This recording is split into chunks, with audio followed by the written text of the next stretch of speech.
The next pay-per-view, of course, that we can predict and speak about is Ring of Honor Glory by Honor. Now that's on September 11th in New York, and there are several matches announced for this. Double chain match with Kevin Steen and Steve Corino taking on El Generico and Colt Cabana.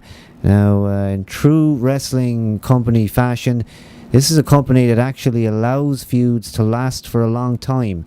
They have been doing this El Generico angle since I last saw it, and that wasn't too long ago. Not easy to watch it here, it's not on TV, but there again, a great thing about them, they just don't allow these things to slip away quietly or quickly.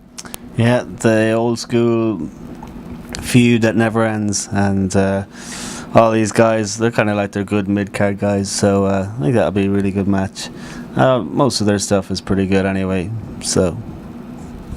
Those guys in a tag team, of course, Steen and Corino, Generico and Cabana. So they haven't reversed those roles. It hasn't been a situation where Generico went heel, because he did start to go a bit crazy not long ago, and I kind of thought maybe that it was a situation where he'd go to the other side, but you can see here it's still a situation where those guys are in that program together, and a double chain match, so that should be interesting. I'm probably going to go with Steen and Corino, maybe. I mean, you've got Corino, who of course is a veteran, and you've got Cabana, who I kind of see a bit as a jobber just from the Scotty Goldman days. Yeah, he's kind of a big enough thing on the indies, I think, but as far as his stint in the E, that didn't go too well for poor Colt. But yeah, I probably agree with you. I think some sort of sneaky maneuvers on the part of Corino and Kevin Steen will secure the victory for that one. You've got the Dream Tag Team match. That's what they're billing it as. The Kings of Wrestling, Shane Hagedorn and Claudio, and the second name I can't pronounce that well, versus Shelton Benjamin and Charlie Haas. Now, you mentioned it last week. These guys coming, what does it mean for people coming up if you've now got almost a second TNA? Are you going to have these kind of mid-card guys who've been released coming down to Ring of Honor and taking those spots with the company possibly in some rumored trouble? Maybe this is a good thing, maybe it's a bad thing, but certainly Benjamin in there, that's got to be a thumbs up for me. Yeah, I think they've got a really good roster of people, really, when you look at it, and you know, bar some of the dodgy enough kind of production, I'm sure the budget isn't too good, but it's good. It's good product, I think. And yeah, this the Kings of Wrestling with Benjamin and Charlie Haas, it's the kind of fanboy dream match, I suppose is what they'd call it, really. For us, yeah, it's probably going to be a good tag team match, really, isn't it? They've got some good tag teams there, the Briscoe brothers and American Wolves and whatnot. So yeah, two more good tag teams, and building on the tag team wrestling. Is it going to save the world? Probably not, but it'll be a good tag team match, I'd say. That's right, and live on pay-per-view, I think it could very well be electric. Of course, it's such a new thing for international viewers like ourselves to have the opportunity to see Ring of Honor pay-per-views live, and it does bring a whole new level to what may be for the crowd just a small arena show. Perhaps they don't expect too much, and to be honest, they always do get a lot, and certainly I based that on the Big Bang pay-per-view, which was a solid 3+ hours of wrestling. You couldn't fault it for the price tag of, I think, about $15 on Go Fight Live.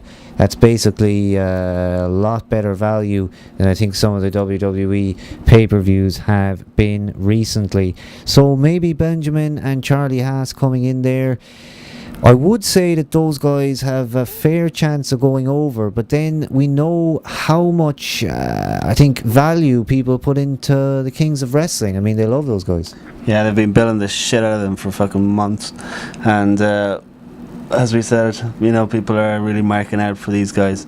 And yeah, they're good. But when you're up against a name like Benjamin Haas, you know, that's an established world's greatest tag team right there. So it's going to be a good match. Who will really be the Kings of Wrestling after that one? That's it. It's such a decider. They've, of course, Benjamin and Haas been billed before as the world's greatest tag team. I'm sure they'd like to use that. Maybe they can, maybe they can't. But it wouldn't be a bad idea. Maybe you do want to just cast off that WWE memory of those two guys and finally put Benjamin in a place where perhaps he can triumph and get to that top spot. Maybe it's guys like that that are needed to lift that profile even further. Like, there are fans like ourselves that we're aware now of the names like Tyler Black and the Kings of Wrestling. We know how good these guys are. Maybe to pull in those people who just haven't paid attention, perhaps you need a Shelton Benjamin. You do. I think everybody needs a Shelton Benjamin. But the cat, probably not. So what are we on to with the next topic? Tyler Black defending versus Roderick Strong with Truth Martini. Now, of course, Tyler Black has signed a developmental contract. That's the apparent truth, according to the dirt sheets. And certainly, from what I've heard from Cornette on his radio show, Tyler Black is looking to fill out his dates and do what he's committed to. But after that, I think it is curtains. So is this the place he drops it? Is Roderick Strong finally going to get that big push? We hope so, yeah. We're big fans of Roddy in the HQ, marking out our boy. I wonder, like, if we could give him a theme song, what would it be? If we could just pick one song, if he was signed by WWE eventually, which might happen, but if we could, like, think of one song for Roddy, it would have to be Dash and Level, like, good. Yeah, Smoke and Mirrors. What can I say? It's our one. Yeah, it's our one. It's still not available anywhere, is it? It doesn't seem to be. I'm waiting for WWE Music Volume 11, and I know it's going to be on there. That's going to be a hot Is CD. it actually officially going to be on? I'm just fingers crossed on that one. It always seems to be they miss out one, and I don't think they're going to miss out that one. I think that's probably some of Jim Johnston's best work so far. I think. Probably one of the best. Probably one of the best.